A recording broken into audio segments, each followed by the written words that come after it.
Hello दोस्तों, welcome to AR knowledge hub.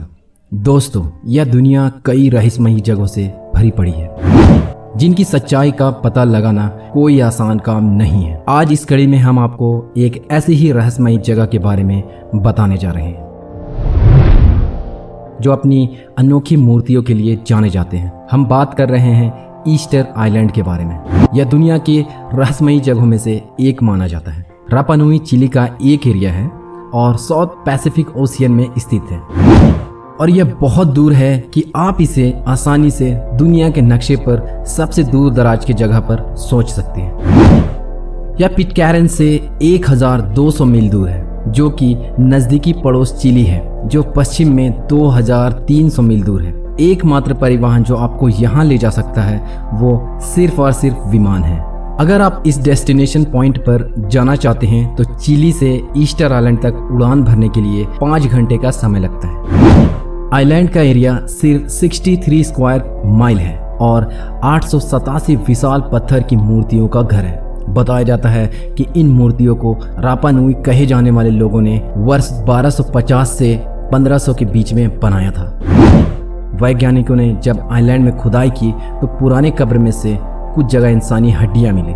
उस कंकाल का DNA टेस्ट किया गया तो DNA टेस्ट में पता चला कि यूरोपियन का DNA और इन कंकाल का DNA एक समान नहीं है, जिससे ये साफ होता है कि इस टापू पर रहने वाले लोग यूरोपियन नहीं थे। कंकाल का DNA एशियन के लोगों के साथ मैच किया गया, जिससे यह पता चलता है कि यहाँ पहले एशियन लोग रहते थे। पर यहाँ भी सबसे बड़ा सवाल उठता है कि आखिर इतनी दूर इतनी बड़ी आबादी यहाँ कैसे पहुँच सकती है, वो भी हजारों साल पहले। दोस्तों, हम सब के दिमाग में यह सवाल जरूर आता है कि दुनिया से कटे इस जगह पर कि किसने इन मूर्तियों को बनाया होगा, जबकि उस वक्त काफी कम संसाधन थे। दोस्तों, इन मूर्तियों को मोई नाम से जाना जाता है। रापा नुई मूर्तियों को अनेकों चेहरे के लिए जाना जाता है। उनके पास लंबी नाक, आयताकार कान और गहराई से आंखें सेट है। सबसे पहले लोगों ने सोचा कि मूर्तियां केवल अपने सिर तक ही बनाएं, लेकिन हैरानी की बात है कि सिर से जुड़े पूरे शरीर है। यह बात मई 2012 में खुदाई के दौरान खोजा गया था। शरीर को जमीन के अंदर छुपाया गया था। वास्तव में यह मूर्तियां बहुत लंबी है। सबसे बड़ा 33 फीट लंबा है और वजन 90 टन है, लेकिन वैज्ञानिक कैलकुलेशन के अनुसार इसकी ऊंचाई 70 फीट तक है और लगभग 297 टन वजन था। दोस्तों, ज्यादातर मूर्तियों को टफ नामक मटेरियल से बनाया गया था। दोस्तों, एक ग्रुप को छोड़कर सभी मूर्तियां जमीन के अंदर है। मूर्तियों के मुंह समुद्र की तरफ है। शायद इसका यह कारण था कि मूर्तियां ग्रामीणों के संरक्षक थे। आइलैंड पर एक यूनिक मूर्ति है।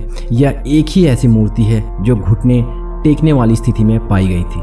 इसका नाम तुकु तुरी है। वैज्ञानिकों का मानना है कि मूर्ति एक प्राचीन गायक को दर्शाती है। मूर्ति का सिर काफी ऊंचा है। तुकु तुरी अन्य मूर्तियों के कंपेयर में ज्यादा इंसानों की तरह दिखता है। यह छोटा आकार और अनयूजुअल मटेरियल है। दोस्तों, लोग सोचते हैं कि इस तरह की भारी वजन की मूर्तियों को आइलैंड के चारों ओर कैसे ट्रांसफर किया गया था। यूरोपियन पहली बार 1722 में इस आइलैंड पर पहुंचे तो उन्हें कुछ और स्थानीय आबादी मिली। यह आइलैंड पर सैकड़ों मूर्तियों के साथ रहते थे। निश्चित रूप से वहां कई थ्योरी थे मूर्तियों को कैसे ट्रांसफर किया गया था। सबसे फेमस में से एक विश्वास था कि मूर्तियों को एलियंस द्वारा बनाया गया था और इसे ट्रांसफर किया गया था, लेकिन यह बात गलत साबित हुई और रिसर्चर्स ने बताया कि इन मूर्तियों में जो पत्थर पाए गए हैं वो इसी आइलैंड के नॉर्थ ईस्ट में एक ज्वालामुखी के पत्थरों से बनाया गया। मगर सवाल ये उठता है कि इन पत्थरों को एक जगह से दूसरी जगह कैसे मूव कराया गया होगा। इसका जवाब भी रिसर्चर्स ने दिया है। 80 के दशक में कुछ रिसर्चर्स ने मूर्ति को फिर से बनाने का फैसला किया और इसे चारों ओर ले जाने की संभावना की जांच की। वे सिर्फ उन औजारों का इस्तेमाल करना चाहते थे जो आदिवासियों के लिए उपलब्ध हो सके। यह तो एक समय इम्पॉसिबल लग रहा था। एक अमेरिकन आर्कियोलॉजिस्ट ने